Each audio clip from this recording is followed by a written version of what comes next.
Oftentimes, on my videos, whether it's TikTok or YouTube, I get comments from people who are Christian or read the Bible in one form or another. Well, I should say believe the Bible in one form or another. And they ask me why I won't argue with them. Why am I ignoring them? They'll say things like, I should go read Isaiah 9 when I show them a contradiction in their book. There's no need for me to go read Isaiah 9. There's no need for me to go and read anything that you present to me. Here's what you don't understand. As a person who's been on this journey since I was 9 years old, who lived in libraries, who lived in college libraries, who have traveled to many of the places that you call sacred, I've studied well beyond the Bible and most other religious books.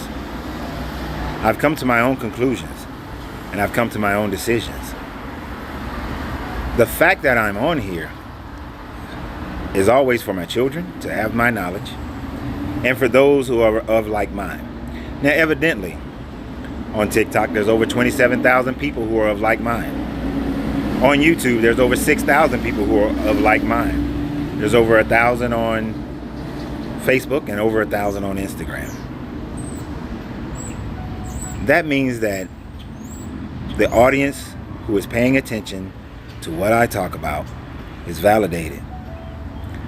In the same way you would validate that your Bible is correct simply because it's been reprinted. It's the most sold book. I could tell a lie 1,000 times. That doesn't make it a truth. But what I don't do is argue belief. There is no point in arguing belief. We do not have common ground. And if no common ground is there, then there is no point for an endless discussion that goes on for infinity.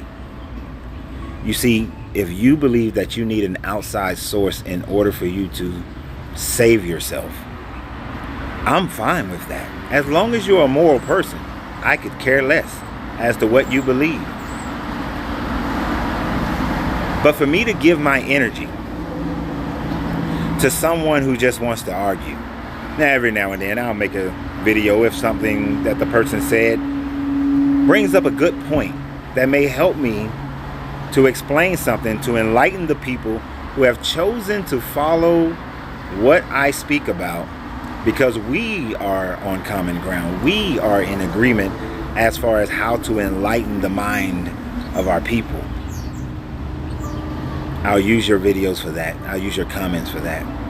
But beyond that, it would be a waste of my time to engage you in frivolous arguments. That is not who I am.